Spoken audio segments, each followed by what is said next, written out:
And you know something? He's not ashamed of the fact that he's a comic book writer.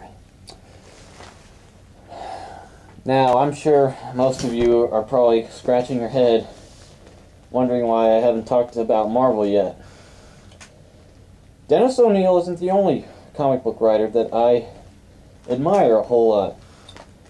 I love writers like Frank Miller, Stan Lee, Jack Kirby.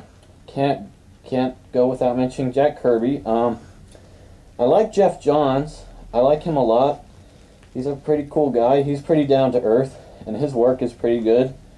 I love his Sinestro Corps storyline for the Green Lantern.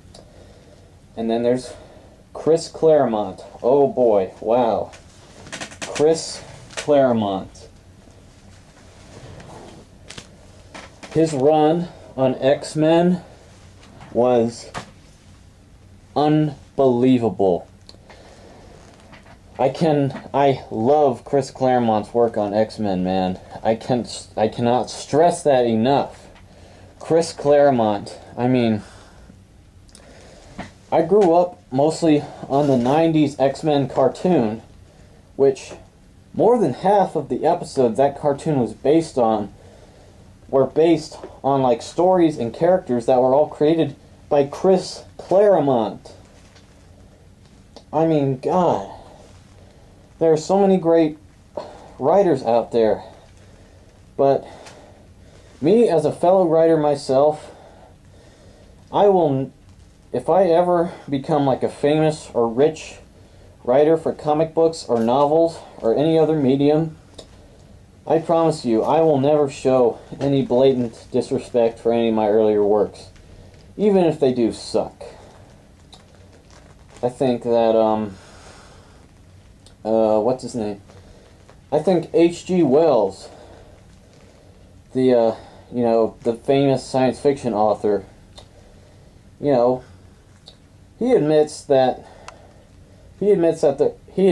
the early stuff that he wrote was utter crap, but even he liked to go back and read it every once in a while. That's how I am. Even if my earlier stuff sucks, I still appreciate it. I'm still grateful that it got me to the point where I am today. That's why writers like Peter David and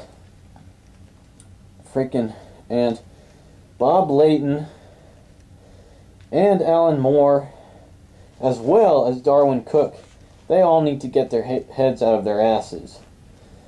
They need to start beaming themselves down to earth and start listening to the people more, because their age has gotten to their heads. There's no shame in writing comic books. Look at how old Stan Lee is. He's like 90 years old, and he is colored purple, green, and every single other color about the fact that his characters are immensely celebrated today. I mean, everybody loves Spider-Man, everybody loves Captain America, everybody loves the Hulk and Thor and the Avengers and the X-Men. Everybody loves those characters. And, Alan Moore, if it weren't for Alan Moore, we wouldn't have Watchmen, we wouldn't have V for Vendetta, we wouldn't have Swamp Thing, we wouldn't have, like, the modern reimagining of Swamp Thing, and, we wouldn't have Superman for the Man Who Has Everything, or Batman the Killing Joke. I mean, come on, guys. Why would you do that? But Darwin Cook, I can understand his reason for not liking modern-day comics, because he addresses the fact that the reason why he writes Silver Age-style comics is because he doesn't like of how comics have become extremely mature today, you see. He doesn't like how all of a sudden their characters becoming gay, or their characters raping women, or that their characters were killing people in really brutal ways. And I'll admit, like, I don't discriminate comic books for the age that they have. I mean, I read plenty of really old and really new comics. Yes, the Silver Age Justice League comics are very, they are very lackluster by today's standards. All the characters are very two-dimensional and cliched, always agreeing with each other, always spouting ridiculous jokes at the end of each comic that everybody just bursts out laughing, and it's all so campy and so stupid and so bad. I like that. I don't mind that. I love reading those comics whenever the chance strikes me. There's nothing wrong with reading old comics from, like, the Cold War era, But these guys need to realize that comic books can't stay that way forever. Ever since 9/11 happened, the common public portrayal of a hero has differed greatly. You can't have heroes that are very mysterious and two-dimensional and very elusive anymore. You just can't. They all have to be very deep, very complex.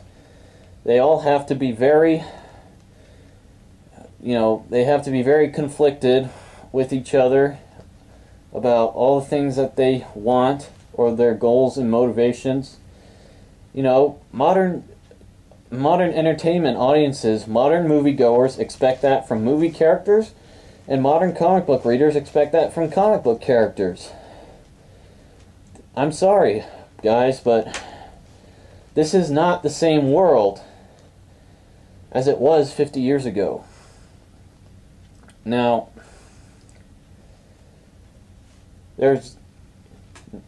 I've read plenty of really old comics. I mean, I've got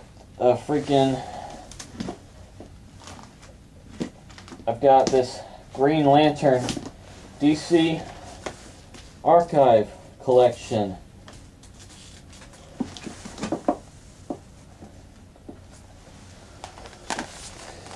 Okay. It collects all of the old Gardner Fox Green Lantern stories, ranging from the origin story of Hal Jordan when he becomes the Green Lantern. But anyways, I just don't get why these old comic book writers have become so cynical and so bitter about their properties and their characters and whatnot.